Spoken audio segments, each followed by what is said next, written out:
Study IQ IAS, अब तैयारी हुई अफोर्डेबल। नमस्कार दोस्तों, स्वागत है आप सभी का स्टडी IQ में। मैं हूं आपका दोस्त राहुल सायगांवकर। दोस्तों, जैसे कि आप देख सकते हो, we are back to a discussion of monthly current affairs. It's a new month. तो आज हम लोग इस वीडियो में डिस्कशन करेंगे सितंबर 2024 के current affairs with respect to science and technology. So without any further delay let's begin our discussion. लेकिन उससे पहले एक छोटा सा संदेश है सभी यूपीएससी सिविल सर्विस एग्जामिनेशन के एस्पिरेंट्स को। अगर आप 2025 का एग्जामिनेशन अटेम्प्ट करना चाहते हैं, आप जानते हैं कि बहुत ही कम समय बचा हुआ है हमारे पास। अक्टूबर का महीना बचा हुआ है, नवंबर, दिसंबर इस साल के, और अगले साल के 5 महीने, तो अप्रॉक्सीमेटली 8 महीने बचे हुए हैं जहां पे 2025 की प्रिपरेशन होनी है। तो आपकी इस स्टिफ टाइम पीरियड में प्रिपरेशन कराने के लिए स्टडी IQ ऑफर कर रहा है P2I फास्ट ट्रैक बैच। क्योंकि हमारे पास समय कम है तो आपकी हर दिन 2 क्लासेस चलेंगी, सुबह एक, शाम में एक, ताकि जल्दी से आपका सिलेबस कवर हो जाए। So get ready for the hard work and you can attempt 2025 preliminary examination. और आप जानते हैं कि study IQ P2I program it's a comprehensive programme जहां पे प्रीलिम्स की तैयारी, मेंस की तैयारी, इंटरव्यू की तैयारी भी हो जाती है। एंड यू ऑल्सो नो कि वी गिव यू अ प्रतिज्ञा कि अगर आप अपना प्रिलिमिनरी एग्जाम क्लियर करोगे तो जो भी आप फीस पे करोगे इस बैच के लिए या फिर आने वाले लॉन्ग टर्म बैचेस के लिए भी, अगर आप प्रिलिमिनरी एग्जामिनेशन क्लियर करोगे तो सारा का सारा पैसा आपको वापस मिल जाएगा। ध्यान रखना है, हमारा last batch for 2025 the fast track batch, जहां पे 2 क्लासेस चलेंगी, सुबह एक, शाम एक, उसकी शुरुआत हो रही है 11 अक्टूबर से। सो ensure that you enrol for this and be ready for prelims 2025। ठीक है, चलिए डिस्कशन की शुरुआत करते हैं। पहले हम लोग चर्चा करेंगे स्पेस से जुड़े हुए न्यूज़ की, उसके बाद हम लोग थोड़ा सा इंफॉर्मेशन टेक्नोलॉजी की बात करेंगे, और उसके बाद डिसीजेस एटसेट्रा मिसलेनियस डिस्कशन हम लोग करेंगे। That is going to be the agenda in this video. तो शुरुआत करते हैं स्पेस की न्यूज़ के साथ। सबसे पहली जो बहुत बड़ी खबर आई इस महीने में, यूनियन कैबिनेट ने अप्रूव किया टोटली 4 बड़े प्रोग्राम्स। ठीक है, 4 बड़े मिशंस को अप्रूव किया। तो इन मिशंस को समझेंगे। अब आपको ये ध्यान देना है, ऑल्दो मैं आपको इन मिशंस के बारे में अभी बताऊंगा, लेकिन इन सारे मिशंस की जो भी निटिग्रिटी होगी, जो भी डिटेल्स होगी, जो भी आपका इसके अंदर किस तरह के पेलोड होंगे, क्या प्रोजेक्ट होगा, ये तो आगे चल के पता चलेगा। बट अभी फिलहाल मैं आपको आइडिया दूंगा कि किन 4 प्रोजेक्ट्स को अभी अप्रूव किया गया है, उनकी फंडिंग के बारे में बताऊंगा। Numbers are not important, but 4 projects have been approved. Long term projects होंगे, 2028-2029 तक शायद धीरे धीरे कंप्लीट हो जाए। One of that would take very long. भारतीय अंतरिक्ष जो स्टेशन है, इसको आप जानते हो कि पिछले साल प्रधानमंत्री मोदी ने हाईलाइट किया था कि 2035 तक शायद भारत का खुद का स्पेस स्टेशन बन जाएगा। तो 4 प्रोजेक्ट्स के बारे में अप्रूवल आई है। पहला है नेक्स्ट जनरेशन लॉन्च व्हीकल, दूसरा है गगनयान। हम लोग मल्टीपल टाइम्स गगनयान के बारे में डिस्कशन कर चुके हैं। गगनयान की कंटिन्यूएशन भी होगी, साथ ही साथ भारतीय अंतरिक्ष जो स्टेशन होगा उसकी भी डेवलपमेंट की शुरुआत की जाएगी, उसके लिए भी फंडिंग एलोकेट की जाएगी। साथ ही साथ शुक्रयान वीनस के लिए मिशन होगा। और चंद्रयान 4, आप जानते हैं कि अभी तक चांद पे 3 मिशन जा चुके हैं। चंद्रयान 1 2008 में लॉन्च हुआ था, चंद्रयान 2 2019 में लॉन्च हुआ था, चंद्रयान 3 तो हम सब लोगों ने देखा पिछले साल, जो रोवर चांद के सरफेस पे मूव कर रहा था। We all watch that video. Chandrayaan 4 mission भी अप्रूव है। चलिए 1 बाय 1 इन चीजों को जानते हैं। सबसे पहले नेक्स्ट जनरेशन लॉन्च व्हीकल, जो यूनियन कैबिनेट है हमारी, जिसको चेयर करते हैं, ऑफ कोर्स कैबिनेट में head is the prime minister. Prime minister was chairing the meeting, जहां पे 4 इंपॉर्टेंट स्पेस प्रोजेक्ट्स को अप्रूव किया गया। उसमें से एक है नेक्स्ट जनरेशन लॉन्च व्हीकल। इसके प्रति फंडिंग दी गई है अबाउट 8,240 करोड़ रुपीस की। ठीक है, तो नेक्स्ट जनरेशन लॉन्च व्हीकल क्या होगा? ये हमारा अगला लॉन्च व्हीकल होगा जिसकी कैपेबिलिटी 3 टाइम्स होगी जो हमारा अभी तक का जो एडवांस्ड लॉन्च व्हीकल है ना, GSLV Mark 3 या फिर LVM 3 जिसको हम लोग कहते हैं, उससे 3 गुना ज्यादा पेलोड लेकर जाएगा with 1.5 time cost compare to LVM 3, यानी कि 1.5 गुना पैसों में 3 गुना पेलोड ज्यादा लेकर जाएगा। ये अनाउंस किया गया है। अब आप देखिए, अगर NGLV next generation launch vehicle अगर आएगा तो it is going to be really great. क्यों? क्योंकि next generation launch vehicle payload ज्यादा लेकर जा सकता है, जिससे हमें काफी फायदा मिलेगा। अब आप जानते हैं कि हमारे यहाँ पे अभी फिलहाल हम लोग मोटा मोटी 3 लॉन्च व्हीकल्स है कहते हैं। ऑफकोर्स PSLV के अलग अलग वेरिएंट्स है, बट आप जानते हो कि हमारे पास GSLV है, GSLV Mark 3 है। We have GSLV Mark 3 which we call it as LVM 3 also. ठीक है, नाउ ये एक 3 स्टेज रॉकेट है। पहला स्टेज सॉलिड स्टेज है, दूसरा स्टेज लिक्विड स्टेज है विद विकास इंजन, एंड तीसरा है क्रायोजेनिक अपर स्टेज। इसकी जो कैपेबिलिटी है अगर हम लोग बात करें जियो ऑर्बिट के लिए, यानी कि जियो सिंक्रोनस ट्रांसफर ऑर्बिट के लिए 4000 केजी का पेलोड ये लेकर जा सकता है। सिमिलरली अगर लो अर्थ ऑर्बिट है तो वहां पे 10,000 केजी के पेलोड को ये कैरी कर सकता है। 3 स्टेज रॉकेट है, ये हम जानते हैं। सिमिलरली जो सबसे एडवांस्ड वेरिएंट है पीएसएलवी का, पीएसएलवी के जो एडवांस वेरिएंट है पीएसएलवी ये कैरी कर सकता है। You do understand Jio orbit, जो हम लोग जीटीओ भी कहते हैं कई बार, जियो सिंक्रोनस ट्रांसफर ऑर्बिट, यहां पे थोड़ा सा कम वेट लेकर जा सकता है, around 1400 KG, to be precise 1425 KG के आसपास ये कैरी कर सकता है। सिमिलरली लो अर्थ ऑर्बिट में it can carry about 1750 KG. तो ये अभी तक के हमारे सबसे एडवांस लॉन्च व्हीकल्स है। एक आप जानते हो कि 2021-22 में न्यू स्पेस इंडिया लिमिटेड ने हमारा एसएसएलवी भी लॉन्च किया है, स्मॉल सैटेलाइट लॉन्च व्हीकल। इसको हम लोगों ने बता दिया है, यानी कि इसको जो सरकार है, इसरो है, एनएसआईएल जो है प्राइवेट सेक्टर को दे देगी। ये छोटे छोटे लॉन्चेस के लिए इसको डेवलप किया गया था। इसका सक्सेसफुल लॉन्च रिसेंट टाइम में ही हुआ था, मल्टीपल इससे भी लॉन्चेस हुए हैं। रिसेंट जो अर्थ ऑब्जर्वेशन सैटेलाइट लॉन्च हुआ था it was through the SSLV itself. अब एसएसएलवी जो है स्मॉल सैटेलाइट लॉन्च व्हीकल है, ये आपके जियो ऑर्बिट तक हैवी लोड नहीं लेकर जा सकता है। तो ये अबाउट जो 500 केजी का लोड होगा ना, 500 केजी का लोड ये लेकर जा सकता है आपके लो अर्थ ऑर्बिट में। अगर सन सिंक्रोनस ऑर्बिट है it can carry about 300 KG to sun synchronous orbit, around 800-850 kilometres के आसपास, ठीक है। तो इनके कंपैरिजन में अगर आप बात करोगे नेक्स्ट जनरेशन लॉन्च व्हीकल क्या करेगा, next generation launch vehicle is going to be more advance, जहां पे जीएसएलवी मार्क 3 के मुकाबले में 3 गुना ये पेलोड कैरी कर सकता है। इसके डेवलपमेंट में ऑफकोर्स समय लगेगा, इतना जल्दी नहीं होगा, इट विल टेक टाइम। जैसे अगर आप देखो, जैसे मैंने बताया ना 3 टाइम्स 10,000 केजी लो अर्थ ऑर्बिट को लेकर जाता है, यहाँ पे 30 टन यानी कि 30,000 केजी लो अर्थ ऑर्बिट को लेकर जाने की कैपेबिलिटी हम लोग बढ़ाना चाहते हैं। तो स्लोली एंड स्टडीली डेवलप हो जाएगा। इसका टाइमलाइन भी मैं आपको बता दूंगा, बिकॉज चारों प्रोजेक्ट का एक टाइमलाइन दिया गया, वो हमको थोड़ी देर में बता दूंगा। तो पहला प्रोजेक्ट है एनजीएलवी। सेकेंड चीज है कि जो एनजीएलवी की डेवलपमेंट होगी it is going to take approximately 8 years. जैसे मैंने आपको बताया कि यहाँ पे आप जानते हो कि हमारे स्पेस प्रोग्राम में प्राइवेट सेक्टर को भी हम लोग काफ़ी इन्वॉल्व कर रहे हैं, तो इंडस्ट्री पार्टनरशिप भी होगी। एनजीएलवी के ढेर सारे जो पार्ट्स होंगे वो हम लोग आउटसोर्स भी करेंगे, प्राइवेट सेक्टर वगैरह बनाएंगे, अलग अलग स्टेजेस में इसकी डेवलपमेंट होगी। नेक्स्ट 8 ईयर्स में कंप्लीट हो जाएगा। और जैसे कि मैंने आपको बताया एनजीएलवी नेक्स्ट जनरेशन लॉन्च व्हीकल जैसे ही तैयार हो जाएगा वो हमारे आगे आने वाले प्रोजेक्ट्स में काफ़ी मदद करेगा। जैसे अगर कोई मैंड मिशन हम लोग भेज रहे हैं मून के लिए, अगर कोई दूसरे ग्रह के लिए भेज रहे हैं, तो एनजीएलवी वुड हेल्प अ लॉट, ठीक है। एनजीएलवी के अलावा जैसे मैंने बताया सेकेंड जो अप्रूवल आई है वो है हमारे अंतरिक्ष स्टेशन के लिए। अंतरिक्ष स्टेशन के लिए और गगनयान की कंटिन्यूएशन के लिए 20,000 करोड़ एलोकेट किए गए। पैसा उतना ज़रूरी नहीं है, बट स्टिल मैं आपको बता रहा हूँ क्योंकि एलोकेशन अनाउंस हो गई है। तो ये जो प्रोजेक्ट गगनयान तो कंटिन्यू होगा। गगनयान आप जानते हो कि अभी इस साल अनमैन्ड फ्लाइट होगी गगनयान की, और अगले साल गगनयान मैंड मिशन होने वाला है। 4 लोग सेलेक्ट भी हुए हैं, उनमें से 3 लोगों को भेजेंगे, ठीक है, ठीक। तो ये जो अंतरिक्ष स्टेशन बनेगा it will take time of course, जैसे कि मैंने आपको बताया कि 2035 तक भारतीय अंतरिक्ष स्टेशन बनाने का हमारा प्लान है। इसके अलावा अगर हम लोग बात करें, शुक्रयान भी अनाउंस हो चुके हैं। अब शुक्रयान ये हम लोग भेजेंगे टू वीनस। नोट करना है, आप जानते हो कि हम लोगों ने 2014 में मंगलयान भेजा था, मार्स ऑर्बिटर मिशन भेजा था, यानी कि मंगल ग्रह का चक्कर काटने वाला जो इक्विपमेंट भेजा था ऑर्बिटर था। Similar to that mission with different kinds of payloads, एक ऑर्बिटर जाएगा वीनस के लिए, शुक्र ग्रह के लिए। इसके लिए एलोकेशन हुई है 1200 करोड़ रुपए की, 1236 करोड़ रुपए टू बी वेरी प्रिसाइज।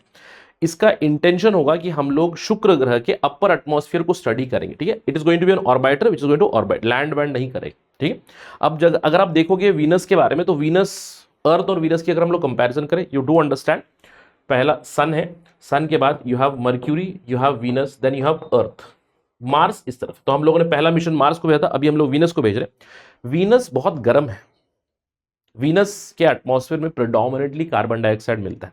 अगर वीनस का टेम्परेचर की बात करें, एवरेज टेम्परेचर 462 डिग्री के आसपास है वहां पे, तो इसीलिए केवल ऑर्बिट करेगा। वहां पे अगर आप देखो pressure is extremely high almost 90 times than the earth pressure. उसके एटमॉस्फेयर में प्रिडोमिनेटली कार्बन डाइऑक्साइड ही कहा जाता है, ऑलमोस्ट 90% से भी ज़्यादा कार्बन डाइऑक्साइड है। तो इन चीज़ों को हम लोग, इन चीज़ों की शायद पुष्टि करेंगे, और भी चीज़ें होंगी, जो भी पेलोड्स हम लोग भेजेंगे उससे हम लोग अपर एटमॉस्फेयर ऑफ वीनस को हम लोग एनालाइज करने वाले हैं। तो इसके ऊपर ध्यान देना है, जब भी खबरें आएंगी तो हम लोग डिस्कस भी करेंगे, आपको भी नोट डाउन करते हुए रहना, ठीक। इसके अलावा चंद्रयान 4 मिशन है।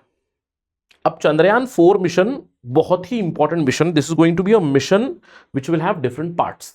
अब आप जानते हो चंद्रयान 1 जब लॉन्च हुआ था 2008 में, चंद्रयान 1 में हम लोगों ने केवल एक ऑर्बिटर भेजा था, यानी कि इट ऑर्बिटेड द मून। जल्दी ही मिशन खत्म हो गया, 2009 में ही खत्म हो गया, अगले ही साल खत्म हो गया। 2019 में हम लोगों ने एम्बिशियस प्रोजेक्ट लॉन्च किया, चंद्रयान 2 विथ GSLV। उसके अंदर it was a partial success. क्यों? क्योंकि जो हम लोगों ने ऑर्बिटर भेजा था वो अभी भी काम कर रहा है, क्योंकि हम लोगों ने 2019 में जो लॉन्च किया था वही ऑर्बिटर हम लोगों ने चंद्रयान 3 में यूज किया। लेकिन जो विक्रम लैंडर था और जो प्रज्ञान रोवर था वो चंद्रयान 2 में क्रैश कर गया। इसीलिए एज अ फॉलो प्रोजेक्ट हम लोगों ने चंद्रयान 3 भेजा, और पिछले साल वो सक्सेस रहा। अब इस सक्सेस के बाद आप जानते हो कि इंडिया ने ऑलरेडी, इंडिया के साथ बहुत सारे लोगों ने पार्टनरशिप भी अनाउंस की है। आप जानते हो इंडिया जापान का प्रोजेक्ट लूपेक्स अनाउंस हो चुका है। हमारी तरफ से हमारा खुद का चंद्रयान मिशन भी अनाउंस हो चुका है। चंद्रयान 4 मिशन के लिए 2000 करोड़ रुपीस की एलोकेशन की गई है। ये बहुत ही एम्बिशियस प्रोजेक्ट होगा हमारा। यहां पे मल्टीपल कैपेबिलिटीज हमारी टेस्ट होने वाली है। जो हम लोगों ने चंद्रयान 3 में किया वो तो हम लोग करने ही वाले, यानी कि इसमें हम लोग एक लैंडर भेजेंगे, एक रोवर भी भेजेंगे, यानी कि will send a lander, will send a rover. लेकिन ये जो रोवर है ये सैंपल उठाएगा, ये सैंपल पिकअप करेगा चांद से। जब ये सैंपल पिकअप करेगा, सैंपल लॉन्च होगा, सैंपल के साथ एक लॉन्चर होगा, तो सैंपल विल बी लॉन्च। और ये जो सैंपल होगा इसको एक दूसरा यान है जो कलेक्ट करेगा, एक दूसरा स्पेसक्राफ्ट है जो कलेक्ट करेगा। तो यहां पे मल्टीपल कैपेबिलिटीज हमारी टेस्ट होने वाली है। चंद्रयान 4 का ही एक भाग रहेगा स्पेडेक्स, है ना, जो मैंने आपको पहले ही बताया था, स्पेस डॉकिंग एक्सपेरिमेंट, जहां पे रॉन्डेवू करना है। यानी कि ये जो सैंपल लेकर आएगा इसके साथ हमारा दूसरा स्पेसक्राफ्ट रॉन्डेवू करेगा, सैंपल उठाएगा, सैंपल लेकर मुझे अर्थ तक पहुंचा देगा। Interesting, right? So let's wait and watch. Time लगेगा इस चीज के लिए। जैसे मैंने आपको बताया, इसरो ने डेडलाइन सेट की है, इसरो ने डेडलाइन सेट की है दिसंबर 2029 के लिए, सारे प्रोजेक्ट के लिए, बारिंग दी BAS। अब BAS तो मैंने आपको बताया 2035 कंप्लीट हो जाएगा, लेकिन भारतीय अंतरिक्ष स्टेशन का जो पहला मॉड्यूल होगा वो 2029 तक कंप्लीट होना है। अब भारतीय अंतरिक्ष स्टेशन जो है ना, वो एक शॉट में लॉन्च तो नहीं हो सकता, ये तो आपको पता है ना, क्योंकि बहुत बड़ा स्टेशन होगा, तो मल्टीपल लॉन्चेस में होगा। तो फर्स्ट मॉड्यूल 2029 तक कंप्लीट करना है, ठीक है। तो these 4 projects have been approved. चलिए आगे बढ़ते हैं, let's move to another news. Rhumi, ये एक और न्यूज है, बड़ी इंटरेस्टिंग सी न्यूज है। रूमी 1 इंडिया का पहला रीयूजेबल हाइब्रिड रॉकेट। रीयूजेबल का मतलब क्या है? देखो, रॉकेट जब आप लॉन्च करोगे, तो रॉकेट के जो स्टेजेस होंगे ये फॉल ऑफ हो जाएंगे, तो ये रीयूज में नहीं आते हैं। तो यहाँ पे जो रूमी 1 है, इसके अंदर इन्होंने इस तरह की कैपेबिलिटी बिल्ड की है कि सारे के सारे जो रॉकेट के पार्ट्स होंगे उसको रीयूज कर सकते हैं। तो रूमी 1 एक प्राइवेट रॉकेट था, इसको डेवलप किया है एक चेन्नई बेस्ड कंपनी है, स्पेस जोन करके एक स्टार्टअप है, उनका कोलैबोरेशन हुआ मार्टिन ग्रुप के साथ, और उन्होंने रूमी 1 लॉन्च किया। तो इस रूमी 1 की कैपेबिलिटी क्या है? छोटे छोटे सैटेलाइट लॉन्च करेगा, मेनली क्यूबसैट्स और पिकोसैट्स। क्यूबसैट क्या होते हैं?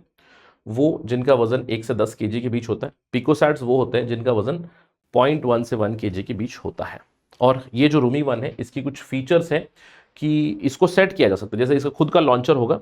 जैसे मैं हमेशा क्लास में जब पढ़ाता हूँ तो मैं हमेशा बोलता हूँ दिवाली का पटाखा, है ना। तो इमेजिन करो ये बहुत बड़ा वाला दिवाली का पटाखा है जो आपको लो अर्थ ऑर्बिट में आपका वहाँ पे पेलोड लॉन्च करके आ जाएगा, ठीक है। तो इसका खुद का लॉन्चर होगा। उस लॉन्चर से it can be launch from at an angle of 0 to 120 degree. साथ ही साथ it utilises a hybrid propulsion system, जहां पे सॉलिड फ्यूल, लिक्विड फ्यूल दोनों इस्तेमाल कर सकते हैं। साथ ही साथ जो रिटर्न होगा, यानी कि जो भी चीज़ें फॉल ऑफ हो जाएंगी, जो भी स्टेजेस फॉल ऑफ हो जाएंगी, उसके साथ पैराशूट सिस्टम भी होगा, ताकि दूसरे सारे जो इंजन्स है वो रिकवर कर लेंगे और वापस रिफिल करके रीयूज कर लेंगे। ठीक है, तो ये एक बहुत बड़ी न्यूज़ है हमारे लिए, क्योंकि इसरो ने भी 2016 में reusable launch vehicle technology demonstration किया था। अब आप जानते हो पुष्पक नाम दिया गया, तो will see how things pan out for that as well. ठीक है, चलिए आगे बढ़ते हैं। रूमी 1 के बाद सैटर्न रिंग के बारे में एक न्यूज़ आई, बड़ी इंटरेस्टिंग सी न्यूज़ है सैटर्न रिंग के बारे में। आप सैटर्न जानते हो ना, सैटर्न यानी कि शनि ग्रह, सैटर्न मीन्स शनि ग्रह है। जुपिटर के बाद आता है Saturn, right. So Saturn is a planet. NASA ने हाल ही में कंफर्म किया है कि 2025 में, प्रिडोमिनेंटली मार्च 2025 में सैटर्न के रिंग हमें नहीं दिखाई देते। आप जानते हो सबसे पहले सैटर्न का जो रिंग है, हम लोगों ने बचपन में स्कूल में पढ़ा हुआ है ना, कि शनि ग्रह जो है उस शनि ग्रह के रिंग्स है, इस तरह के रिंग है ना। नासा बोलता है ये रिंग आपको नहीं दिखाई देंगे। अब हम तो अगर हमें देखना है तो हमें टेलीस्कोप से देखना पड़ेगा ना। तो NASA says you it will not be seen. Why? क्योंकि जो सैटर्न रिवॉल्व करता है सन के इर्द गिर्द और जो रोटेट करता है, उसका अलाइनमेंट कुछ इस तरह से होगा कि ये रिंग्स है ना हमें दिखाई नहीं देंगे। अभी फिलहाल ये दिखाई देते हैं, 2023 में दिखाई दे रहे हैं, 2032 में फिर दिखाई देंगे अच्छे से, लेकिन 2025 में ऑलमोस्ट डिसअपियर हो जाएंगे। मार्च में ऐसा लगेगा कि वो है ही नहीं। क्यों? क्योंकि वो इट्स ऑप्टिकल इल्यूजन। अब ऐसा नहीं कि उन रिंग्स को कुछ हो जा रहा है, लेकिन वो एक ऑप्टिकल इल्यूजन है कि हमारे आंखों का धोखा है। क्यों? क्योंकि वो इस इंक्लिनेशन पे आ गया कि मुझे नहीं दिखाई देता है, और ये फिनोमेना होता है। जैसे अगर हम लोग देखें सैटर्न के रिंग अर्थ से जब हम लोग देखते हैं टेलीस्कोप से, वो पूरा एज की तरह दिख जाते हैं, एज की तरह दिखते हैं, मतलब दिखाई नहीं देंगे, ऑलमोस्ट एक छोटी सी एक लाइन दिखाई देते हैं। क्यों? क्योंकि सैटर्न कुछ इस तरह से टिल्ट हो जाता है कि वो हमें दिखाई नहीं देते, और ये होता है हर 29 years. This is an optical illusion, ध्यान रखना है। So it's going to happen in March 2025, ये नोट करना है। ठीक है, इसके अलावा जब हम लोग सैटर्न की बात करते हैं, जैसे मैंने बताया Saturn is a 6th planet after Jupiter. Jupiter के बाद छठा प्लैनेट है, गैस जायंट है। Jupiter is a gas giant, Saturn is a gas giant, Uranus is a gas giant, Neptune is also gas giant. और एक और चीज ध्यान रखनी है, ये जो चारों के चारों गैस जायंट है ना, इन चारों के भी रिंग्स हैं। सैटर्न के सबसे प्रोमिनेंट है इसलिए हमें दिखाई देते हैं। जुपिटर के इर्द गिर्द भी रिंग्स है, नेपच्यून के इर्द गिर्द भी रिंग्स है, यूरेनस के इर्द गिर्द भी रिंग्स है। सर ये रिंग होते क्या है, ये रिंग्स है क्या? देखो, these rings are made up of ice and small rocky material. और सैटर्न के जो रिंग्स है ना, वो ऑलमोस्ट 2,82,000 किलोमीटर वाइड है। ठीक है, लेकिन उसका जो थिकनेस है it is a little lesser. जो thickness is about 10 to 30 metres, but अगर आप उसकी विड्थ देखोगे ऑलमोस्ट 3 लाख किलोमीटर के आसपास वो पूरा डायमीटर बना देगा। सैटर्न के 7 रिंग्स हैं, 7 रिंग्स हैं, और जो रिंग भी है ना वो वो घूमते रहते हैं, क्योंकि उसके अंदर जो मटेरियल है वो सैटर्न का चक्कर लगा रहा है अलग अलग दिशाओं में। ठीक है, ये ध्यान रखना है, बहुत ही इंपॉर्टेंट चीज़ है। कई बार एमसीक्यू में इस चीज़ को स्टूडेंट्स मिस आउट कर जाते हैं। ठीक है, चलिए आगे बढ़ते हैं। ISRO in space and NSIL sign 5 tech transfer agreements with non governmental entities. अब ये जो न्यूज़ है ना, एक्चुअली न्यूज़ है नहीं, मैंने इसको ऐड क्यों किया यहाँ पे, क्योंकि this is a very good example for you. ये एक बहुत ही अच्छा एग्जाम्पल है आपके लिए for your mains answer writing. आपकी मेंस की आंसर राइटिंग के लिए इसको आप एग्जाम्पल के तौर पे इस्तेमाल कर सकते हो। जैसे अगर मैंने सवाल पूछ दिया, भारत में स्पेस सेक्टर में प्राइवेट एंटिटीज का, प्राइवेट कंपनीज का किस तरह दबदबा बढ़ रहा है, यानी कि पिछले कुछ सालों में, पिछले 1 दशक में Indian government is promoting private sector. Can you discuss this? Yes, उसका एग्जाम्पल यही है। एक बहुत ही इंपॉर्टेंट एक डेवलपमेंट हुई है। आप जानते हैं कि 2020 के बाद बहुत सारी चीजें हुई हैं। जैसे इसरो को सीधे सीधे बोला कि तुम कुछ काम मत करो, तुम केवल R&D करो। You do understand, ISRO is now an R&D institution. Space based सारे के सारे प्रोजेक्ट इसरो ही करेगा, हमारा गवर्नमेंट लेड होगा, गवर्नमेंट फंडिंग मिलेगी। इनस्पेस जो है, इनस्पेस क्या है? इंडियन स्पेस ऑथराइजेशन सेंटर है। ये हमारा स्पेस का रेगुलेटर है। This is a regulator for Indian space sector. और NSIL क्या है? NSIL new space India limited, ये 2020 में एक कंपनी हम लोगों ने इनकॉर्पोरेट की थी, इसरो का प्राइवेट आर्म है। दिस इज इसरोस प्राइवेट कंपनी, समझ लो ये प्राइवेट आर्म है जो प्राइवेट सेक्टर के साथ डील करेगा।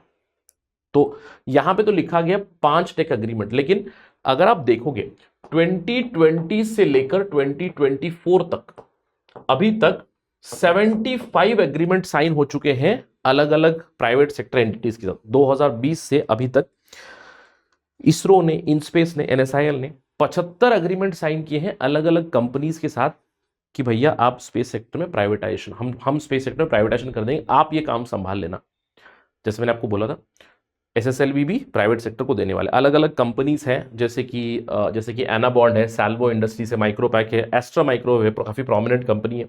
ये क्लियरली दर्शाता है कि हमारे स्पेस सेक्टर के रिफॉर्म्स किस दिशा में आ रहे हैं। ठीक है, तो एक एग्जाम्पल है आपके। ठीक है, चलिए आगे बढ़ते हैं।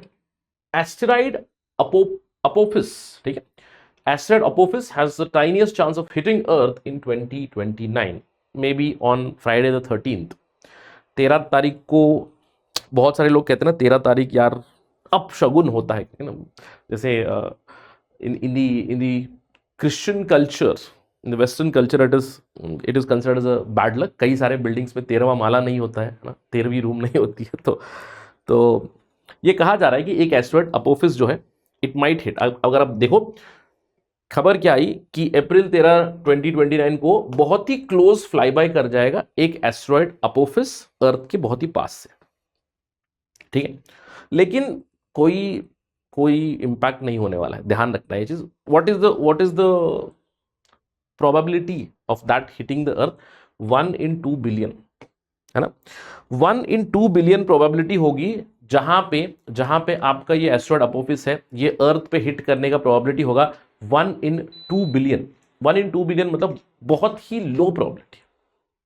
ठीक है, अब क्वेश्चन आता है सर कब हो सकता है? जब अगर कोई दूसरा एस्टेरॉइड आके उस एस्टेरॉइड को टकरा जाए और उसकी दिशा बदल जाए, वो अर्थ की तरफ आ जाए, तो हो सकता है, but again very very rare. सवाल उठता है, ठीक है सर मैं समझ गया ये चीज। अब सवाल उठता है एस्टेरॉइड क्या होता है? देखो एस्टेरॉइड के ऊपर आई थिंक इसी साल मेन सवाल आ गया था, मैंने रिपीटेडली क्लास में बताया भी था, रिपीटेडली हमारे डिस्कशन में बताया था कि 2024, 2023, 24, 25 एस्टेरॉइड के साल है। मल्टीपल एस्टेरॉइड मिशंस के बारे में हम लोग डिस्कशन कर चुके थे पहले भी, जैसे कि Osiris Rex has become Osiris Apophis, Osiris apex.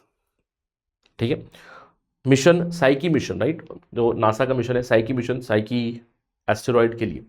Dart mission में जहां पे डबल एस्टेरॉइड रीडायरेक्शन टेस्ट हुई थी, डिडिमॉस का जो एक और छोटा सा उसका सैटेलाइट था उसको टकरा गया था, है ना, डार्ट मिशन उसको टकरा गया था ताकि उसके ऑर्बिट को चेंज करना हमें सीखना था, तो नासा ने वो लर्न भी किया ना। तो एस्टेरॉइड के ऊपर बहुत सारी डेवलपमेंट चल रही है। एस्टेरॉइड होते क्या है?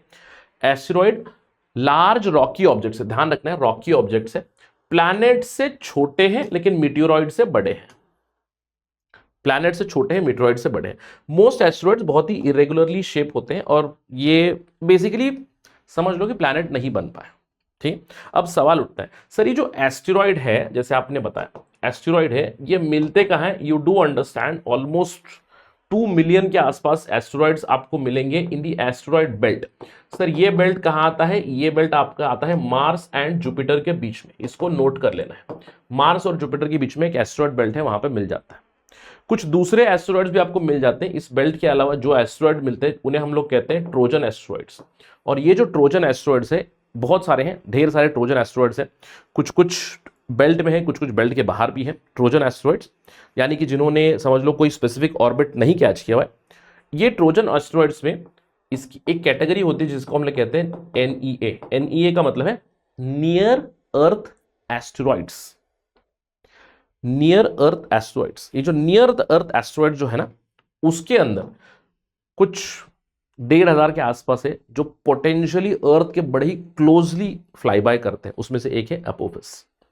ठीक है, तो एस्टेरॉइड ये होते हैं। अब आपको एक और भी चीज होनी चाहिए कि एस्टेरॉइड के अलावा you also need to remember about the term called as meteoroid, meteor and meteoroid. ठीक है, ये नोट कर लेना है। ठीक है, मीटियोरॉइड क्या होता है? एस्टेरॉइड से छोटा रॉकी ऑब्जेक्ट है। ये मीटियोरॉइड अगर अर्थ सरफेस या फिर अर्थ एटमॉस्फेयर में घुस गया, नॉट सरफेस, अर्थ एटमॉस्फेयर में आ गया तो ये जल जाएगा, ये जल जाएगा। मिटियोर शार हम लोग कहते हैं उसको, कहते हैं मिटियोर।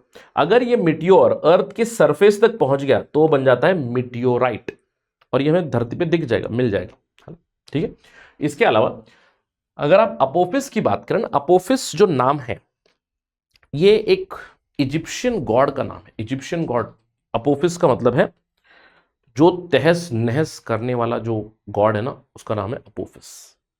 ठीक है, इसी उसी उसी से नोमेनक्लेचर हुआ है उसका। ये कहा जाता है कि it is one of the greatest threat, all दो जब जब पास से फ्लाई बाय कर जाएगा 2029, 2036, 2068 में कहा जाता है कि मे बी कोलाइड हो सकता है, मे बी। ठीक है, so that is why it is considered as a potentially hazardous asteroid. तो जैसे मैंने आपको बताया एस्टेरॉइड बेल्ट में तो एस्टेरॉइड मिलते हैं, इसके अलावा एस्टेरॉइड्स आपको मिलेंगे एस्ट्रोजन, कोई कोई अर्थ के बहुत पास मिलेंगे। 1400 जो है, almost 1400 asteroids are classified as potentially hazardous asteroids to earth. Potentially hazardous क्यों? क्योंकि अगर वो किसी चीज से टकरा जाएंगे तो अगर उनकी दिशा बदलेगी तो अर्थ की तरफ भी वो आ सकते हैं। ठीक है, चलिए इस न्यूज के बाद आगे बढ़ते हैं। Mini moon, I am quite sure ये तो सुना होगा आपने, ऐसे इतना इंपॉर्टेंट न्यूज नहीं है, लेकिन कई बार इस तरह के सवाल आ जाते हैं ये मिनी मून का कॉन्सेप्ट क्या होता है करके। मिनी मून, अब देखो एक एस्टेरॉयड है, सितंबर के महीने में एक छोटा सा एस्टेरॉयड है, उस एस्टेरॉयड का नाम है 2024 PT5। तो ये 2024 PT5 जब धरती के करीब से गुजरेगा तो धरती के ऑर्बिट में थोड़ी देर के लिए घूमेगा, और यहाँ पे हम, ये हमारा मून है ऑलरेडी, ये हमारा चांद है ऑलरेडी, तो हमें लगता है कि ये भी एक चांद है करके दिखाई देगा। अब ये हमें पोटेंशियली डायरेक्टली तो दिखेगा नहीं, but using a telescope you can सी। तो इसीलिए जो एस्ट्रोनॉमर्स जो हैं या फिर जो एस्ट्रो फील्ड में एस्ट्रोफिजिसिस्ट वगैरह जो स्टडी करते हैं वो कहते हैं कि कुछ दिनों के लिए धरती के 2 मून होंगे, एक हमें डायरेक्टली तो नहीं दिखाई देगा बट टेलीस्कोप में जरूर दिखाई देगा। तो इन जो short term orbital path follow करते हैं अराउंड अर्थ, इन बॉडीज को कई बार मिनी मून का भी टर्म दिया जाता है, और ये फिनोमेना कई बार होता रहता है। जैसे कई सालों में you can see these things और you can get these news, क्योंकि अलग अलग एस्ट्रॉइड्स अगर धरती के ऑर्बिटल पाथ में आ गए तो डुअल मून या फिर अनदर मिनी मून का जो टर्म यूज किया जाता है। ठीक है, ध्यान देना है चीज। आगे बढ़ते हैं, एक्सियम 4। अब ये जो एक्सियम 4 है, इस प्रोजेक्ट के बारे में एक बहुत ही बड़ी न्यूज आई। एक्सियम 4 एक एक्सियम का एक कंपनी है, तो ये स्पेसएक्स के साथ काफी क्लोजली काम करती है। तो एक्सियम 4 जो मिशन है, उस मिशन में भारत के जो 2 एस्ट्रोनॉट है ना, जिन्हें हम लोगों ने सेलेक्ट किया है गगनयान में जाने के लिए, ग्रुप कैप्टन शुभांशु शुक्ला, इनको सेलेक्ट किया गया। This is group captain Shubhanshu Shukla. तो शुभांशु शुक्ला जी को सेलेक्ट किया गया नंबर 1, नंबर 2 पे ये रहेंगे एज अ बैकअप एस्ट्रोनॉट। ये इंटरनेशनल स्पेस स्टेशन जाने वाले अगले महीने, जल्दी ही ये इंटरनेशनल स्पेस स्टेशन जाएंगे। कैसे जाएंगे? एक प्राइवेट स्पेस फ्लाइट पे जाएंगे। He will be visiting international space station. This is in collaboration with NASA, यानी कि एक्सियम कंपनी जो आपका एक्सियम स्पेस कंपनी है, स्पेसएक्स कंपनी है और नासा जो है, तीनों मिलकर ये मिशन रन कर रहे हैं। स्पेसएक्स का ही रॉकेट इस्तेमाल करेंगे। स्पेसएक्स का ड्रैगन स्पेसक्राफ्ट जो है, जिसको लॉन्च करेंगे through falcon 9 spacecraft, axiom 4 fund कर रहा है इस चीज को। इसमें शुभांशु शुक्ला जी भी जाएंगे वहां पे। जो ये जो मिशन है ना एक्सियम 4, इससे पहले 3 मिशन ऑलरेडी हो चुके हैं। आप जानते हो this is 4th flight, axiom 1, axiom 2, axiom 3।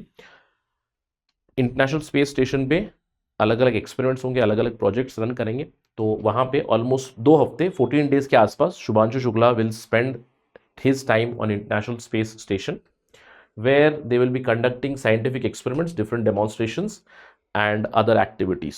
तो एक्सियम स्पेस जो कंपनी है, उनका लॉन्ग टर्म विजन है कि कमर्शियल स्पेस स्टेशन बनाने की उनकी एक उनका सपना है। तो वेरी इंपॉर्टेंट कंपनी, बहुत सारे लोग स्पेसएक्स को जानते हैं। Axiom space is also another prominent company in US, ध्यान रखना है। ठीक है, राइट। चलिए, तो this was about the space news. आगे बढ़ते हैं। बिफोर दैट, सभी यूपीएससी सिविल सर्विसेज एस्पिरेंट्स के लिए ध्यान रखना है, हमारा जो लॉन्ग टर्म बैच है 2027 के लिए, इसकी शुरुआत हो रही है 20 सितंबर से। तो अगर आपका लॉन्ग टर्म प्लान है 2027 में अटेम्प्ट देना है, तो this is the batch for you. क्यों? क्योंकि study IQ it gives you the most comprehensive programme, जहां पे प्रीलिम्स, मेंस, इंटरव्यू सभी की तैयारी हो जाती है। घर बैठे प्रिपरेशन होगी, लाइव क्लासेस चलेंगे, there will be live classes which will be running for you, and no need to shift anywhere.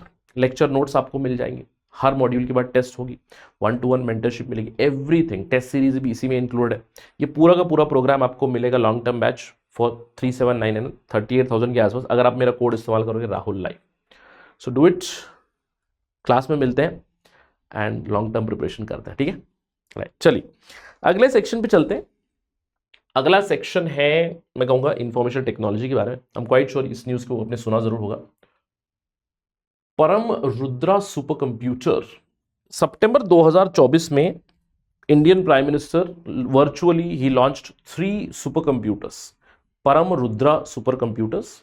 3 अलग अलग फैसिलिटीज में इनको लॉन्च किया गया। साथ ही साथ एक और हाई परफॉर्मेंस कंप्यूटिंग सिस्टम भी लॉन्च किया गया, mainly for weather studies, climatic studies के लिए, और अलग अलग इंस्टीट्यूट्स में सुपर कंप्यूटर्स यहाँ पे लॉन्च कर दिए। अभी जो परम रुद्रा सुपर कंप्यूटर है, इसकी कंप्यूटेशनल कैपेबिलिटी बहुत ज्यादा है, इसीलिए it can be used to tackle complex computational challenges, specially जहां पे बहुत ज्यादा डेटा इन्वॉल्व होता है, वहां पे we can use this super computers. अभी हमारे जो सुपर कंप्यूटर्स है ना, they have been developed according to national super computing mission. अब I want to show you this super computing mission, इसका update. Let's actually directly go to the website, इसके website पे चलते हैं एंड विल सी कि यहां पे हो क्या रहा है। National super computing mission, national super computing mission यहां पे है, नेशनल सुपर कंप्यूटिंग मिशन का वेबसाइट, ठीक है। अगर आप नेशनल सुपर कंप्यूटिंग मिशन को देखोगे, यहां पे आपको बता देगा 2015 में इसको लॉन्च किया था, फर्स्ट टाइम जब मोदी वन एडमिनिस्ट्रेशन आया था। तो इसको इंप्लीमेंट कौन करता है? National super computing mission is implemented by MeitY, ministry of electronics and information technology. उनके साथ में मिले हुए सीडैक। सीडैक क्या है? Centre for development of advance computing, Pune में इनका हेडक्वार्टर है। इसके अलावा आईआईएससी भी इनके साथ मिला हुआ है। अब ये जो सुपर कंप्यूटिंग मिशन है, 3 फेजेस में रन किया गया था, फेज 1, फेज 2, फेज 3, जहां पे अलग अलग इंस्टीट्यूशंस में सुपर कंप्यूटर्स हम लोगों ने इंस्टॉल किए थे। One of the first super computer जो हम लोगों ने इंस्टॉल किया था, अभी तक कितने इंस्टॉल हुए यहाँ पे आप देख सकते हो, ये सारा डिटेल आपको यहाँ पे मिलेगा डीएसटी की वेबसाइट पे सीधे। सबसे पहला जो सुपर कंप्यूटर इंस्टॉल किया था परम शिवाय करके आईआईटी बीएचयू में, 838 टेराफ्लॉप्स का था। फिर उसके बाद बहुत सारे हम लोगों ने सुपर कंप्यूटर्स इंस्टॉल किए, अलग अलग जगह पे we install different super computers. IIT Mandi में परम हिमालय, सीडैक पुणे में अलग अलग सुपर कंप्यूटर्स है ऑलरेडी। अगर हम लोग बात करें रिसेंटली अगर हम लोग बात करें, national super computing mission has successfully installed 24 petaflops of high performing machines across the country. अलग अलग इंस्टीट्यूशंस में हाई परफॉर्मिंग कंप्यूटर्स इन्होंने इंस्टॉल किए हुए। टोटल कैपेसिटी हमारा अभी तक जो हम लोगों ने अचीव किया है वो है 24.83 पेटाफ्लॉप्स, ठीक है। इसके अलावा यहां पे रुद्रा के बारे में मेंशन होगा। रुद्रा, ये जो हमारा सर्वर है, रुद्रा जो है ना, ये हमारा इंडिजिनसली डेवलप्ड एक सर्वर है। तो इसीलिए परम रुद्रा कंप्यूटर्स, जहां पे हम लोग हमारे खुद के इंडिजिनसली डेवलप्ड सर्वर्स भी इस्तेमाल कर रहे हैं। ध्यान रखना है, again very important mission for all of us, slowly and steadily काफी इंपॉर्टेंट प्रोग्राम बनता हुआ जा रहा है। इसी के तहत 3 हमारे जो सुपर कंप्यूटर्स उसको इंस्टॉल किया गया, एक पुणे में, एक दिल्ली में, एक कोलकाता में। पुणे में जायंट मीटर रेडियो टेलीस्कोप, ये इसको इस्तेमाल करेगा, सुपर कंप्यूटर इसको इस्तेमाल करेगा to study astronomical phenomena. Delhi के इंटर यूनिवर्सिटी एक्सेलरेटर सेंटर में it will use a super computer and mainly use it for material science and atomic physics. तीसरा है कोलकाता में एसएन बोस सेंटर में, ये इस सुपर कंप्यूटर को इस्तेमाल करेगा for advance research in physics, cosmology and earth sciences. इसको नोट करना है, ठीक है। Right, before we move forward let me just drink a sip of water. एक छोटा सा सिप ऑफ वाटर लेता हूं, then will continue again. Alright, चल अगले न्यूज पे चलते हैं, क्योंकि बात करते करते थोड़ा सा थ्रोट ड्राई हो जाता है, थोड़ा सा पानी तो बनता है ना। चलिए आगे बढ़ते हैं। एआई टोकन क्या है? What is AI token? ये ना आजकल काफी न्यूज में है। एआई तो आप जानते हो, एआई का मतलब है आर्टिफिशियल इंटेलिजेंस। एआई टोकन का क्या मतलब है? आर्टिफिशियल इंटेलिजेंस का इस्तेमाल करके और वेब 3.0 का इस्तेमाल करके कुछ क्रिप्टो करेंसीज बनाई गई है, या फिर कुछ क्रिप्टो करेंसी प्लेटफॉर्म्स है जो स्पेसिफिकली आर्टिफिशियल इंटेलिजेंस को प्रमोट करना चाहते हैं। उनको नाम दिया गया है एआई टोकन। तो AI token is actually an intersection of artificial intelligence and web 3.0। इसको ध्यान देना, ये उसका डेफिनेशन ही है। AI token is an intersection of AI, artificial intelligence and Web 3.0. यहां पे अगर आप देखो AI टोकन है क्या? It is a type of crypto currency which is tied to artificial intelligence. अब जो हमारे रेगुलर क्रिप्टो करेंसीज होते हैं जैसे कि बिटकॉइन है, बिटकॉइन आप ट्रांजैक्शन के लिए वगैरह इस्तेमाल कर सकते हो, you can do it, not an issue. लेकिन ये जो AI टोकन है ये ऐसे क्रिप्टो करेंसी है जो स्पेसिफिकली आर्टिफिशियल इंटेलिजेंस से जुड़े हुए हैं। AI एप्लीकेशन से जुड़े होंगे, AI एडमिनिस्ट्रेशन से जुड़े होंगे, या फिर AI ट्रांजैक्शन से जुड़े होंगे, AI से जुड़े हुए, तो उन्हें कहते हैं AI टोकन्स। अब ये जो टोकन जो है आप जानते हो कि क्रिप्टो करेंसी है, ब्लॉकचेन सिस्टम्स पे बिल्ड किए जाएंगे जो स्पेसिफिकली AI एक्टिविटीज को बढ़ावा देंगे। जैसे कि अगर समझ लो मैंने AI टोकन खरीद लिया, मेरे पास ढेर सारा पैसा है, मैंने ढेर सारे AI टोकन खरीद लिए, तो इसका मतलब क्या है? अगर एक स्पेसिफिक AI टोकन खरीद लिया जिसका स्टेक है कंपनी में, तो मैं भी उस कंपनी का शेयर होल्डर हो गया ना ऐसे करके, तो डिसीजन मेकिंग में मेरा रोल हो सकता है। पेमेंट हम लोग पेमेंट मेथड में भी इस्तेमाल कर सकते हैं, AI टोकन्स को पेमेंट के तौर पे भी इस्तेमाल करते हैं, very similar to other crypto currencies. Apart from that AI initiative को सपोर्ट कर सकते हैं। इसके कुछ एग्जांपल्स हैं जैसे कि Injective, Render, Theta token. Theta पहले से भी है, तो थीटा टोकन अभी AI टोकन बन चुका है। अब सवाल उठता है कि सर ये क्या है, क्या मतलब इसका कुछ इंपॉर्टेंस है क्या? देखो, हर ऑल्टरनेट डे आपको आर्टिफिशियल इंटेलिजेंस जुड़े हुए खबरें तो मिलती हैं। बहुत सारी कंपनीज है जो इन्वेस्ट कर रही है आर्टिफिशियल इंटेलिजेंस में। आर्टिफिशियल इंटेलिजेंस में बहुत सारी कंपनीज है हु आर इन्वेस्टिंग। जैसे if you see there are different companies like say for instance Apple हो गया, एनवीडिया हो गया, अलग अलग कंपनीज जो है जिन्होंने ओपन AI में इन्वेस्ट करने का डिसीजन ले लिया। तो जैसे AI की तरफ इंटरेस्ट बढ़ रहा है, तो अलग अलग जो सजेस्टिव रिपोर्ट्स है वो हाईलाइट करती है कि AI driven crypto currency project जो है, AI ड्रिवन क्रिप्टो करेंसी अगर प्रोजेक्ट है तो वो सालाना $10 बिलियन का रेवेन्यू जनरेट कर सकती है, फिर $10 बिलियन की वैल्यूएशन उनकी हो सकती है annually by 2030। So financial rail में ये एक बहुत बड़ा रोल प्ले करने वाले हैं इन फ्यूचर, तो ध्यान रखना इस चीज को, ठीक है, राइट। AI टोकन के अलावा पेजर चर्चा में तो है, आपने जरूर देखा होगा। इजराइल ने हेजबोला में बहुत सारे पेजर अटैक करवाए। अभी जब से पेजर अटैक हुआ ना, तब से सभी के दिमाग में से पेजर है करके। पेजर है क्या? देखो, ये पेजर होता क्या, ये पुराने ज़माने, अब मेरे पास तो कभी लाइफ में पेजर था नहीं। जैसे ही मैंने शुरुआत की तो मेरे पास एक मोबाइल ही था, बड़ा ही शुरुआत में नोकिया इसी ऐसे ही दिखता था वो, उसका डिस्प्ले कुछ ऐसे ही था। मेरा जो पहला फ़ोन था ना, उसका डिस्प्ले कुछ ऐसे ही था, बट वो फ़ोन था, पेजर नहीं था। तो पेजर 1990s में काफ़ी प्रोमिनेंट बने थे। पेजर होता क्या है, जिसके अंदर केवल टेक्स्ट आप भेज सकते हो, लिमिटेड कैरेक्टर्स आप भेज सकते हो। अब बेसिकली समझो, पेजर और मोबाइल समझ लो एक ही है। मोबाइल में बात कर सकते हो, लेकिन पेजर पे केवल मैसेज आएगा, केवल मैसेज भेज सकते हो। तो क्या होगा, रेडियो कम्युनिकेशन पे बेस्ड होगा वो भी।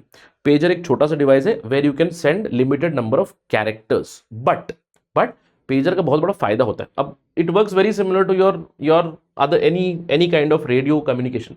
जो आपका रेडियो सिग्नल लेगा, यानी कि देखो, ट्रांसमिट करोगे एक पर्टिकुलर फ्रीक्वेंसी पे, मैसेज को ट्रांसमिट करोगे, पेजर उसको रिसीव करेगा, पेजर उसको डिकोड करेगा और मुझे दिखा देगा कि अरे किसी ने मैसेज भेजा है।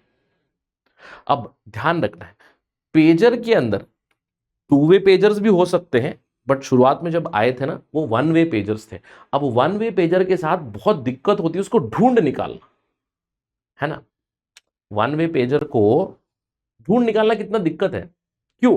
क्योंकि वो सिर्फ पेजर है, वो मतलब उसको क्या है कि उसने एक सिग्नल के साथ कनेक्ट किया, वो कोई सिग्नल नहीं छोड़ रहा है। It's like a 1 way transmission, कि अगर किसी को मैसेज भेजने वो पेजर पे जाएगा, वो पेजर कुछ नहीं कर सकता, वो पेजर मैसेज पढ़ेगा।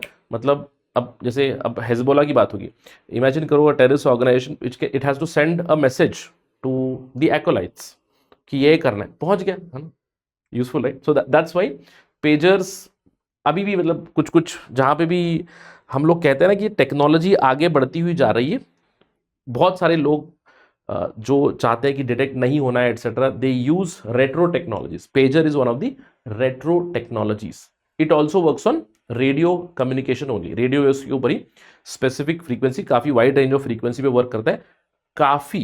काफी सीक्रेटिव भी हो सकता है, क्योंकि हम लोग एनक्रिप्टेड डेटा ट्रांसफर भी इसके ऊपर कर सकते हैं।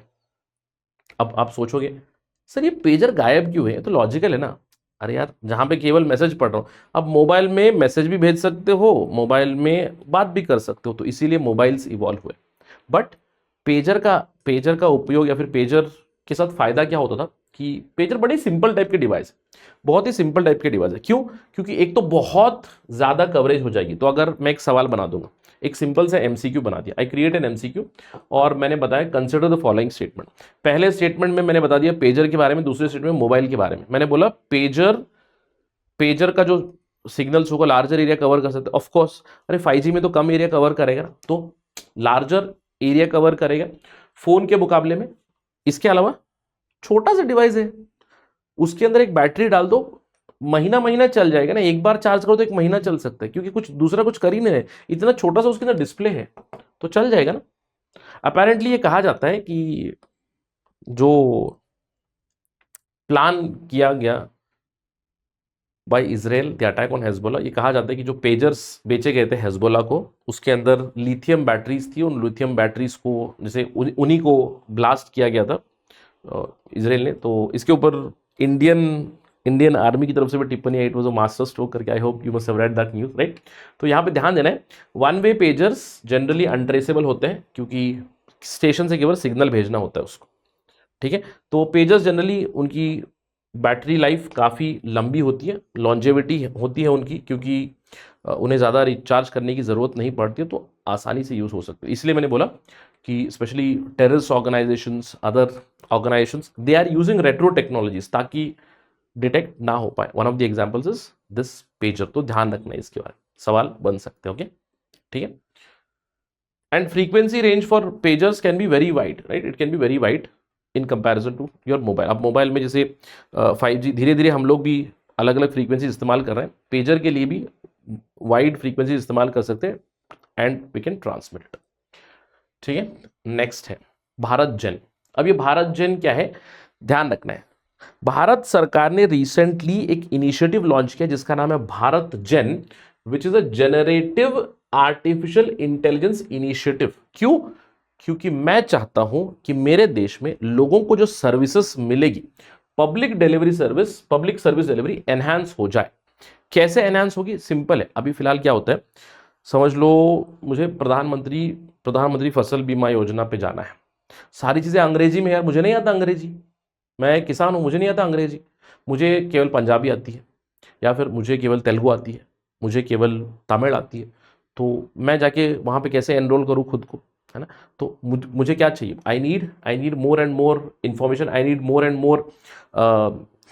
More languages, more and more language models, ताकि मैं आसानी से लोगों को सर्विस प्रोवाइड करूं। तो यही भारत जेन में, जिसको IIT बॉम्बे डेवलप कर रहा है इन कोलैबोरेशन और under the mission inter disciplinary cyber physical systems जो हमारे हैं, तो यहाँ पे AI supporting model where Indian linguistic diversity और कल्चरल कॉन्टेक्स्ट को मद्देनजर रखते हुए ये हम लोग एक large language model project develop करें। अभी डेवलप नहीं हुआ है, धीरे धीरे करेंगे।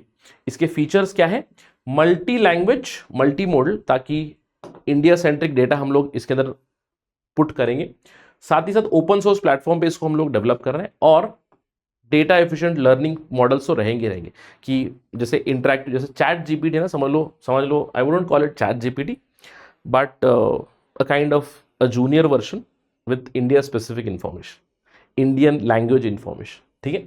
अब भारत जन ये हमारे आत्मनिर्भर भारत के मॉडल से अलाइन जरूर होता है। साथ ही साथ यहाँ पे प्रॉपर रोड मैप दिया गया है कि 2026 तक धीरे धीरे पहले हम लोग AI मॉडल की डेवलपमेंट करेंगे, एक्सपेरिमेंटेशन करेंगे, और आगे जाके हम लोग इसको स्केल अप करेंगे, ठीक है, ताकि इंडस्ट्री के साथ भी कनेक्ट कर पाए, हम लोग पब्लिक के साथ भी कनेक्ट कर पाए। तो it is going to help a lot, जहाँ पे इंडियन लिंग्विस्टिक या फिर इंडियन लैंग्वेजेस में आपको इंफॉर्मेशन मिल जाएगी, where you can connect easily, where you can interact easily with the AI, ठीक है। अभी फिलहाल केवल अंग्रेजी में होता है ना। चलिए आगे बढ़ते हैं। तो इस पे अगर आप पूछोगे सर सवाल कैसे बन सकते हैं, सिंपल सा सवाल बन सकता है, ये भारत जेन है क्या? 4 ऑप्शन दे दिया, MCQ बना दिया। Recently in news we have heard of something called as Bharat Gen, what is it? ABCD, 4 options, ठीक है। चलो आगे बढ़ते हैं। I4C जो है, Indian cyber crime coordination centre जो है, हाल ही में I4C ने 4 नए प्रोग्राम लॉन्च किए हैं। या फिर 4 नए इनिशिएटिव लॉन्च किए जिनका नाम है CFMC Samanvaya cyber commando programme cyber suspect registry. अब ये I4C क्या है? होम मिनिस्ट्री के अंडर हमारा एक इनिशिएटिव है Indian cyber crime coordination centre करके, इसको हम लोग शॉर्ट में I4C कहते हैं। सिंपल, बहुत ही सिंपल वे में एक्सप्लेन करना है तो अगर आपके साथ कोई साइबर क्राइम हो, इनको रिपोर्ट करा दो डायरेक्टली। ये आपके साइबर सेंटर में भी कर सकते हो, आपके स्टेट में भी कर सकते हो, डायरेक्टली यहाँ पे भी कर सकते हो। ये साइबर क्राइम को रोकने की कोशिश करते हैं। किसके अंडर आता है? मिनिस्ट्री ऑफ होम अफेयर्स के अंडर। कब लॉन्च हुआ था? 2020 में लॉन्च हुआ था। इनका काम क्या है? To act as a nodal point to curb cyber crime in our country, facilitate करें filing cyber crime related complaint, directly यहाँ पे भी कंप्लेंट कर सकते हो, ट्रांसफर करा देंगे। अवेयरनेस करना है लोगों में कि साइबर क्राइम के शिकार ना बने, साथ ही साथ अलग अलग राज्यों की मदद करते हैं साइबर क्राइम से लड़ने के लिए। तो इन्होंने हाल ही में I4C के अंडर 4 इनिशिएटिव लॉन्च किए। एक है साइबर फ्रॉड मिटिगेशन सेंटर। अभी जो साइबर फ्रॉड मिटिगेशन सेंटर करता क्या है? यहाँ पे अलग अलग इंस्टीट्यूशन से, जैसे कि फाइनेंशियल इंटरमीडिएट्स हो गए, बैंक हो गए, पेमेंट एग्रीगेटर्स हो गए, टेलीकॉम सर्विस प्रोवाइडर्स हो गए, लॉ एनफोर्समेंट एजेंसीज हो गए, इन सभी को एक प्लेटफॉर्म पे लाया गया है ताकि यहाँ से थोड़ा सा कोऑर्डिनेटेड एफर्ट हो साइबर क्राइम को रोकने के लिए। इसके अलावा एक और प्लेटफॉर्म है समन्वय, जॉइंट साइबर इन्वेस्टिगेशन फैसिलिटेशन, जहां पे वेब बेस्ड एक मॉड्यूल है समन्वय करके। यहाँ पे एक डेटा रिपोजिटरी बनाई जाएगी साइबर क्राइम की डेटा शेयरिंग के लिए, साइबर मैपिंग के लिए, एनालिटिक्स के लिए। तो यहाँ पे देश की अलग अलग जो लॉ एनफोर्समेंट एजेंसीज हैं, स्टेट एजेंसीज हो गई, सेंट्रल एजेंसीज हो गई, ये इस प्लेटफॉर्म को इस्तेमाल कर सकते हैं, समन्वय। इसके अलावा साइबर कमांडो प्रोग्राम है, तो आसान है, साइबर कमांडो। इस प्रोग्राम के अंडर साइबर कमांडोज को ट्रेन किया जाएगा under the central police organisation, और साइबर थ्रेट्स को लड़ने के लिए इन्हें सशक्त किया जाएगा। फाइनल है सस्पेक्ट रजिस्ट्री, तो आसान है, a suspect registry of verified identifiers is being created, ताकि क्राइम रिपोर्टिंग में मदद हो जाए और जो भी बैंक्स है उनको पता चले कि अगर इस तरह का इंसान है एटसेट्रा है, एंटरटेन ना करें इन्हें, है ना। तो साइबर सस्पेक्ट रजिस्ट्री बनाने वाले, वेरी इंपॉर्टेंट थिंग। ओके, चलिए आगे बढ़ते हैं, आगे डिसीजेस की तरफ चलते हैं, लेकिन उससे पहले ध्यान रखना है, जैसे मैंने आपको बताया P2I बैच 3 फॉर्मेट्स पे आपको दिया जा रहा है। एक है फास्ट ट्रैक, ये अभी 11 अक्टूबर से स्टार्ट हो रहा है। इसमें 2 क्लासेस होंगी सुबह शाम। आपके लिए ऑप्शन है 2026 का प्रतिज्ञा बैच भी ज्वाइन कर सकते हो अगर आप 2026 की एग्जाम देना चाहते हो। इसमें केवल 1 क्लास होगा, 1 क्लास एवरी डे। 2027 में भी 1 क्लास एवरी डे, क्योंकि ये लॉन्ग टर्म बैचेस है, तो ध्यान रखना इस चीज़ के बारे में। ओके, तो अगर आप प्लान कर रहे हैं, अगर आप फाइनल ईयर में हैं, अगर आप एक होम मेकर हैं, अगर आप जॉब कर रहे हैं, तो long term batches are very suitable for you. And study IQ provides comprehensive classes where you don't need to relocate anywhere. Live classes होंगी, घर बैठे आप क्लासेस कर सकते हो। अगर ऑफिस का टाइम में क्लास नहीं कर पा रहे हो तो आपको इमीडिएटली रिकॉर्डिंग में मिल जाएगी क्लास के बाद। तो ध्यान रखना है, ये सारी चीज़ें फैसिलिटीज़ आपको मिलेगी हमारे प्रोग्राम में। 1-to-1 मेंटरशिप मिलेगी, आपको हैंड रिटन नोट्स मिलेंगे, लेक्चर नोट्स मिलेंगे, हर मॉड्यूल के बाद MCQ होता है, आंसर राइटिंग प्रैक्टिस होता है, everything, the whole shebang is available here. ठीक है, राइट, तो एनरोल करें। ध्यान रखना है, ये जो 2027 का बैच है, it is starting on 20th October, it is starting on 11th October. उससे पहले खुद को एनरोल करें। Before enrolling do not forget use my code Rahul live to get maximum discount. ध्यान रखना है, जो भी डिस्काउंटेड प्राइस आप हमें दोगे ना, वो भी आपको वापस मिल जाएगी अगर आप अपनी प्रिलिमिनरी एग्जामिनेशन क्लियर कर लोगे तो। ये हमारी प्रतिज्ञा है आपके लिए। ठीक है, चलिए आगे बढ़ते हैं नेक्स्ट सेक्शन में। ये हम लोग थोड़ा सा डिसीजेस और मिसलेनियस न्यूज के बारे में बात करेंगे। कोविड XEC वेरिएंट है। अब ये न्यूज पढ़ के ना थोड़ा सा लगता है कि सर ये कैसा न्यूज सुना रहे हो सर आप, है ना, आपको लगेगा ये कैसा न्यूज है। देखो, I am not bothered about this variant. मुझे वेरिएंट के बारे में कुछ ज़्यादा इंटरेस्ट है नहीं, क्योंकि मैं खुद भी बोर हो गया हूँ ना। सर कितने variant, Covid alpha variant, beta variant, delta variant, Omicron variant, कितने वेरिएंट देख लिया यार, बहुत हो गया ना। अब एक नया वेरिएंट है XEC वेरिएंट। अब ये काफ़ी चर्चा में है, क्यों? क्योंकि ये बहुत ही रैपिडली स्प्रेड हो रहा है। अपेरेंटली जो XEC वेरिएंट आया, ये पूरे अभी 27 देशों में इसके केसेस मिल चुके हैं, अलग अलग एरियाज में। जैसे you have found it in Europe also, north America also, Asia also, Germany में सबसे पहली बार मिला था। अब यहाँ पे ध्यान देना है कि अभी तक कोई एविडेंस नहीं है कि ये दूसरे वेरिएंट से खतरनाक है करके, क्योंकि सिम्टम तो बड़े सेम है। सिम्टम जो कोविड-19 के सिम्टम होते हैं ना, जो दूसरे वेरिएंट के, जैसे कि फीवर हो गया, थोड़ा सा गला खराब हो गया, हेडेक हो गया, कफ हो गया कफ हो गया, ये सारी चीज़ें, फैटिग एक्सेट्रा, यही चीज़ें है ना, ठीक है। इसके अलावा जो वेरिएंट है, मैं चाहता हूं कि इस चीज़ के ऊपर ध्यान दें, ये एक रिकॉम्बिनेंट वेरिएंट है, तो इसके ऊपर ध्यान देना है बस। इस पूरी न्यूज़ में मैं आपसे अगर सवाल पूछूंगा, which of the below describes a recombinant variant of a virus, बस उसका डेफिनेशन समझना है। अब ये जो रिकॉम्बिनेंट वेरिएंट वायरस होता है, ये क्या होता है? जैसे कोविड-19 रिकॉम्बिनेंट वेरिएंट वायरस मतलब किसी एक पर्सन में है, उसी पर्सन के अंदर दो कोविड-19 के वेरिएंट्स हैं, तो वो दो कोविड-19 के वेरिएंट्स रिकंबाइन हो गए एक नया वेरिएंट देने के लिए। तो ये जो एक्सीसी वेरिएंट है, it has come from KS 1.1 and KP 3.3 variants. ये दोनों वेरिएंट आए थे JN 1 से।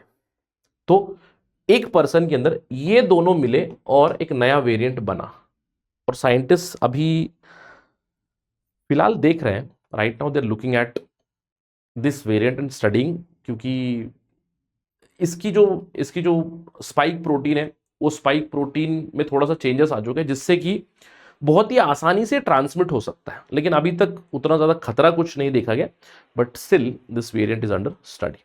नोट करना है, ध्यान रखना है, ठीक है। तो इसके अंदर ध्यान रखना है, रिकॉम्बिनेंट वायरस वेरिएंट क्या होता है?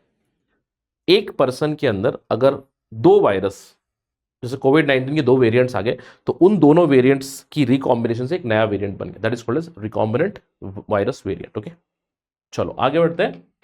जीका वायरस, ये तो जीका वायरस है, बहुत दिनों से जीका वायरस तो न्यूज में रहता ही है, you do understand Zika virus has been news, but इस बार जो जीका वायरस की न्यूज आई ना, एक पॉजिटिव न्यूज आई है कि इंडिया की एक कंपनी है, इंडिया इम्यूनोलॉजिकल लिमिटेड करके, IIL, इंडिया इम्यूनोलॉजिकल लिमिटेड, ये Indian council for medical research के साथ मिलकर इन्होंने एक एग्रीमेंट साइन किया है। ये जो कंपनी है, ये अभी प्रोड्यूस करने वाली है, या फिर नॉट प्रोड्यूस पर से, बट डेवलप करने वाली है जीका वायरस को, जीका वायरस वैक्सीन को, pardon, not Zika virus, Zika virus vaccine को। तो ध्यान रखना है, इंडियन कंपनी है, ICMR के साथ एक पैक्ट हुआ है, ICMR ने फंड किया है IIL को, इंडियन इम्यूनोलॉजिकल लिमिटेड को, जहां पे फेज 1 क्लिनिकल ट्रायल चल रहे हैं, जहां पे जीका वायरस की वैक्सीन डेवलप हो रही, अभी हुई नहीं है, डेवलपमेंट में लगा हुआ है एक कंपनी, इंडियन इम्यूनोलॉजिकल लिमिटेड। अब ये जो इंडियन इम्यूनोलॉजिकल लिमिटेड है, ये ना सिर्फ जीका वायरस वैक्सीन को डेवलप कर रही है, जीका के खिलाफ भी कर रही है वैक्सीन, आपका कैसनूर फॉरेस्ट डिसीज के खिलाफ भी कर रही है। तो मेरी अपेक्षा रहेगी आप सभी से कि आप इन डिजीज के बारे में थोड़ा सा पढ़ ले, अगर कोई खबर आएगी इसके वैक्सीन के बारे में, Kyasanur forest disease, chikungunya and SARS कोविड-19 नेजल बूस्टर, यानी कि नेजल बूस्टर जो वैक्सीन, इसको भी डेवलप कर रही है कौन? Indian immunological limited. अब क्योंकि जीका के बारे में बात हो रही, तो जीका को थोड़ा सा पढ़ना तो पड़ेगा। जीका एक डिसीज है, जीका वायरस है, वायरल डिसीज है। इसका वेक्टर कौन है? इसका वेक्टर है एडीज इजिप्टी मॉस्किटो, यानी कि इस मच्छर के सैलिवरी ग्लैंड से मूव होगा, ये धीरे धीरे मच्छर काटेगा तो ट्रांसमिट हो जाएगा, है ना। अब किसी की बॉडी में अगर जीका वायरस चला गया, वैसे जीका उतना ज़्यादा फेटल होता नहीं है, ध्यान रखना है। जीका वायरस अगर किसी को हो गया तो वो एसिम्टोमेटिक भी हो सकता है, या फिर सिम्टम्स भी हो सकते हैं। सिम्टम क्या होते हैं? उसको फीवर हो गया, उसको रैश हो गया, आंखों में प्रॉब्लम हो जाएगी, कंजक्टिवाइटिस हो जाएगी, बॉडी एक होगा, जॉइंट पेन होगा। अगर किसी को सीवियर फॉर्म हुआ है, सीवियर फॉर्म अगर हुआ है, तो फेटालिटीज हो सकती है, हॉस्पिटलाइजेशन लग सकता है। नॉर्मली क्या होता है कि जैसे उतना ज़्यादा ये डेंजरस नहीं होगा, लेकिन स्प्रेड जरूर होता है, Zika virus spreads pretty fast. अभी फिलहाल there is no vaccine available, there is no drug available. What is the treatment methodology? केवल खुद को फिट रखो, फीवर हुआ है, फीवर का मेडिसिन लो, अपने इम्यून सिस्टम को स्ट्रांग करो, तो वायरस को खत्म हम लोग कर सकते हैं। तो ठीक है, ध्यान रखना है, ये बहुत ही डेंजरस है। जीका वायरस अगर प्रेगनेंसी के दौरान हो जाए, और अगर वो इन्फेंट बच्चे में चला जाए, तो बच्चे को माइक्रोसेफेली हो सकता है, ये ध्यान रखना, बहुत जरूरी प्रॉब्लम है, ठीक है। माइक्रोसेफेली यानी कि ब्रेन डेवलपमेंट सही से नहीं होगा उस बच्चे का, उस इन्फेंट का जो पेट में है। Clear? Right, this was about Zika virus. चलिए आगे बढ़ते हैं। Primary amoebic meningitis, I am quite sure इसको आपने पढ़ा होगा जरूर, है ना। इसको कई बार जैसे ब्रेन ईटिंग डिसीज कहते हैं ना, ब्रेन ईटिंग अमीबा करके आपने सुना होगा टर्म, ब्रेन ईटिंग अमीबा, है ना। ब्रेन ईटिंग अमीबा को सुना होगा, यही है brain eating amoeba gives primary amoebic meningitis. Recently Kerala में एक डेथ जरूर हुई थी, 38 ईयर पर्सन की डेथ हुई थी, लेकिन केरला ने काफी अच्छा काम भी किया है, क्योंकि केरला में ये जो ब्रेन ईटिंग अमीबा है जो आपको प्राइमरी अमीबिक मेनिंजाइटिस देता है, इसको क्योर भी किया है, मतलब क्योर मतलब इसके खिलाफ एक अग्रेसिव ट्रीटमेंट मेथोडोलॉजी डेवलप करके इसको कंट्रोल भी किया है केरला सरकार ने। तो इसको समझेंगे कि ये है क्या। देखो, एक पर्टिकुलर अमीबा है, उस अमीबा का नाम है नेग्लेरिया फाउलेरी। नाम याद रखना है, नेग्लेरिया फाउलेरी। पिछले एक साल से ये चर्चा में है, लास्ट ईयर दिसंबर से this is been in news. Naegleria fowleri एक तरह का अमीबा है। अमीबा क्या होता है सर? अमीबा क्या है? अमीबा एक प्रोटोजोअन है, ध्यान रखना है। It is not a bacteria, it's a protozoan, ठीक है। इट कम्स अंडर प्रोटिस्ट, ठीक है, प्रोटिस्टा फैमिली में आता है। तो ध्यान रखना है, इसको हम लोग कई बार ब्रेन ईटिंग अमीबा ही कहते हैं।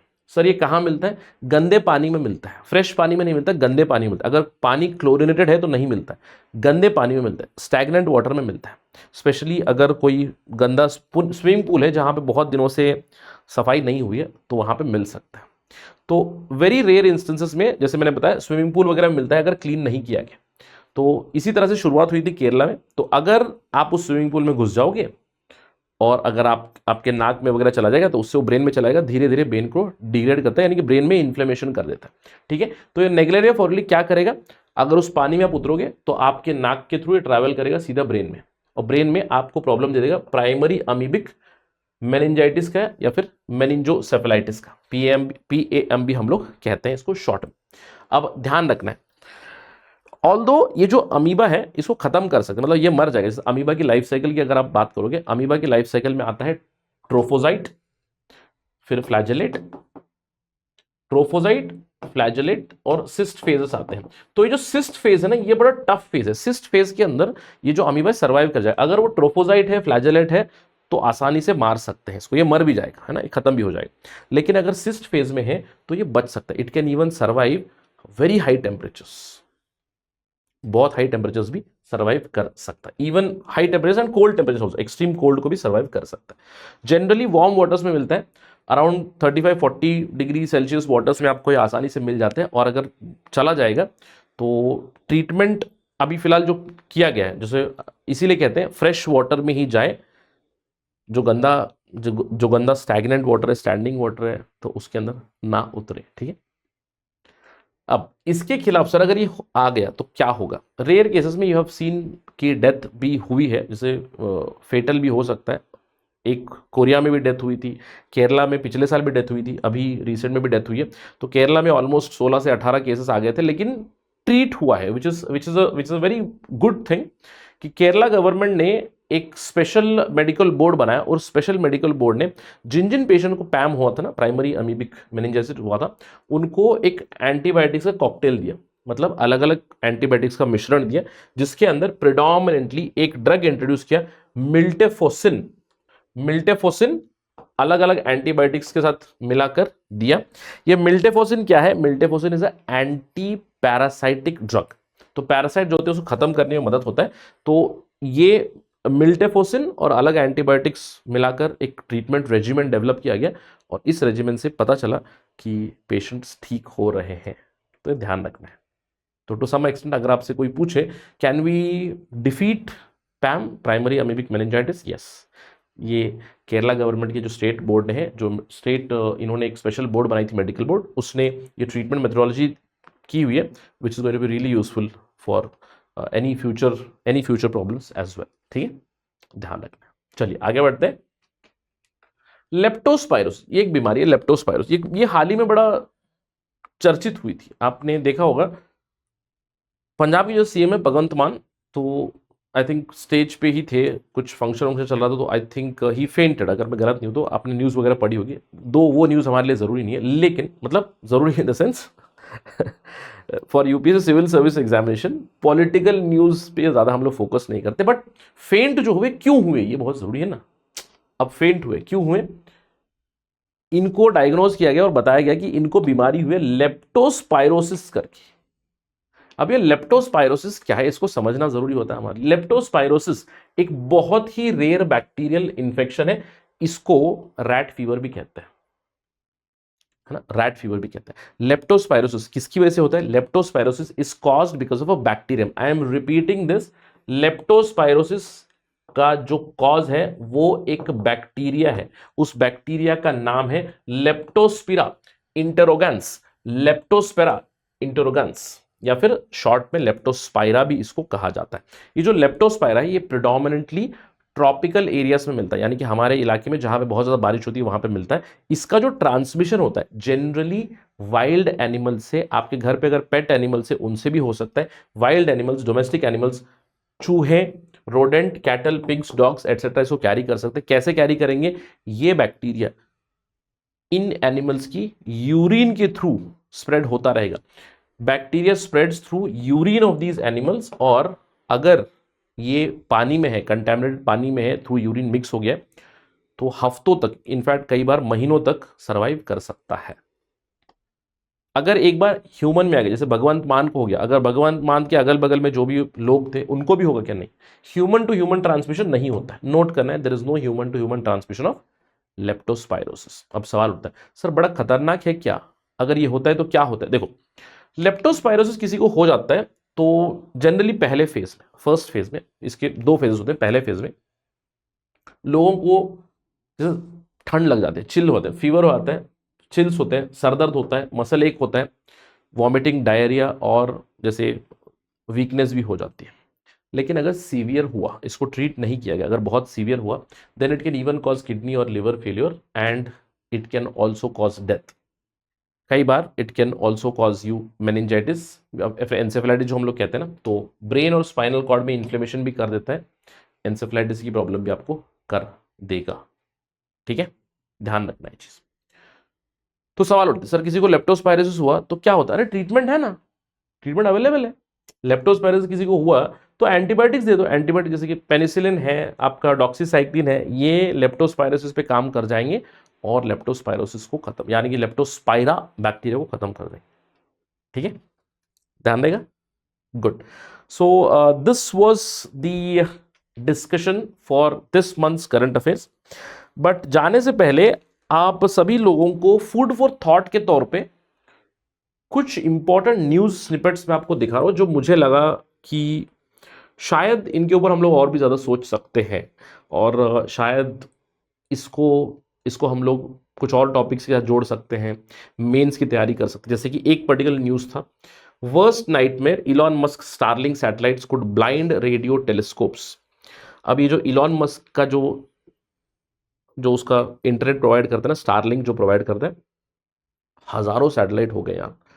अब ये इस तरह की खबरें आ रही है कि इतने ज़्यादा सैटेलाइट उसने लॉन्च कर दिए हैं कि वो शायद एस्ट्रोनॉमर्स को ब्लाइंड कर सकते हैं, यानी कि उनको दिखाई ना दे, कुछ रेडियो कम्युनिकेशन में प्रॉब्लम कर सकता है। तो हम लोग हमेशा स्पेस डेब्री के बारे में पढ़ते हैं, यानी कि स्पेस का कूड़ा कचरा के बारे में पढ़ते हैं, स्पेस डेब्री। तो वहाँ पे एक कॉन्सेप्ट भी है केस्लर सिंड्रोम का, है ना, केस्लर सिंड्रोम करके है। तो केस्लर सिंड्रोम क्या रियलिटी होने वाली है, क्योंकि इतने ज़्यादा लॉन्चेस हो रहे हैं कि क्या स्पेसएक्स की वजह से is there a possibility of more and more space debris increasing? क्या उससे परिणाम हो सकते हैं? किस तरह से हम लोग इन चीज़ों को हैंडल कर सकते हैं, इसके ऊपर थोड़ा सा सोचिएगा। It's a food for thought for you. जैसे अगर मैं सिंपली एक मेंस का सवाल आपसे पूछ दूं, space debris is not a problem of one individual country और वन इंडिविजुअल कंपनी एटसेट्रा, क्योंकि स्पेस डेब्री के लिए रिस्पॉन्सिबल सभी लोग हैं, प्रिडोमिनेटली यूएसए और रशिया तो है ही है।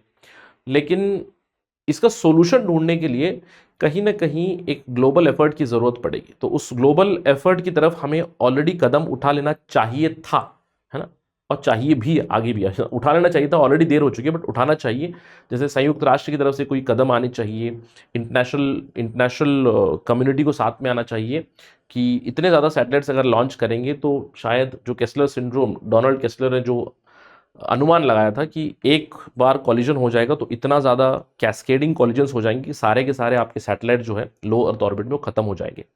तो इस तरह का कैटास्ट्रोफिक सिनेरियो नहीं होना चाहिए, उसके लिए हमें तैयार होना चाहिए और कहीं ना कहीं अंतर्राष्ट्रीय स्तर पे international players have to come together to rein this in, okay, ठीक है, क्योंकि space is nobody's property but somehow it has to be regulated through the international players, ठीक। एक तो ये न्यूज़ है, दूसरी है एक और, ये बड़ा अच्छा आर्टिकल मुझे लगा था, health care using AI is bold but much caution first, क्योंकि इससे पहले ना एक इंटरव्यू आया था जिसमें ये बताया गया था कि शायद आगे चल के भारत में एआई फिजिशियन की अवेलेबिलिटी सभी को हो सकती है, मतलब it is an idea which can be explored करके। तो I was just thinking on those lines कि यार एआई के तो जैसे जब भी प्रिपेयर करो ना, मैं चाहता हूं कि सभी जो एस्पिरेंट्स हैं, ये जो एआई का एंगल है, इस एआई को बहुत ही वेरिड डायमेंशन में इसको प्रिपेयर करें कि आर्टिफिशियल इंटेलिजेंस का जो इम्पैक्ट होगा वो कहाँ कहाँ हो सकता है, किस किस एरिया में हो सकता है, किस किस फील्ड में हो सकता है। जैसे हेल्थ केयर में हो सकता है, जैसे किसी ने बोला कि भारत में एआई फिजिशियंस सभी को सर्विस प्रोवाइड कर सकते हैं, health for all, physician for all, ये चीज़ हो सकती है। तो उसी को कॉशन करते हुए एक बहुत ही इंटरेस्टिंग आर्टिकल आया था। इनफैक्ट मुझे लगा कि this can become a very important practice question for you, कि health care using AI is bold but much caution first, comment या फिर डिस्कस दिस पर्टिकुलर स्टेट, है ना, कि इसके ऊपर और सोचने की जरूरत है। It's food for thought for you, a very important mains topic. तो जब भी आप एआई से रिलेटेड कुछ भी तैयारी करें तो एआई के अंडर एक हेल्थ केयर का बनाएं, एक इंफॉर्मेशन टेक्नोलॉजी का बनाएं, एक सिक्योरिटी का बनाएं, एक आपका डेटा का बनाएं, बहुत सारे अलग अलग डायमेंशन उसमें निकल आ सकते हैं। तो हेल्थ केयर के ऊपर डेटा आप रेडी रखें, तो ये आपके लिए एक प्रैक्टिस क्वेश्चन है, फूड फॉर थॉट है जाते जाते, ठीक है। So that completes our discussion for this month. So I will see you next month, ठीक है। तो अगर आपको कोई भी सवाल है, कोई भी डाउट है, आप जानते हो कि आप मुझसे जुड़ सकते हो इस पर्टिकुलर आईडी पे @rahulsai222, ये मेरा इंस्टाग्राम का आईडी है। ये एक चैनल मैंने बनाया हुआ है, डेडिकेटेड चैनल है यूपीएससी सिविल सर्विसेज एस्पिरेंट्स के लिए, राहुल साई 222_UPSC करके, ठीक है, _UPSC, इसी नाम से _UPSC लगाए तो मिल जाएगा। इस पे रेगुलरली मैं क्वेश्चंस पोस्ट करता रहता हूँ, आपको इंपॉर्टेंट आर्टिकल्स पोस्ट करते रहता हूँ, प्रैक्टिस क्वेश्चंस भी होते हैं, तो you can always explore this particular channel, ठीक है। So with that note let me and this months discussion. So I will see you next month with the October 2024 current affairs. Till then, stay safe, stick to your schedule. पढ़ाई करना है, schedule को कभी नहीं भूलना है। Thank you again, जय Hind. Study IQ IAS, अब तैयारी हुई अफोर्डेबल।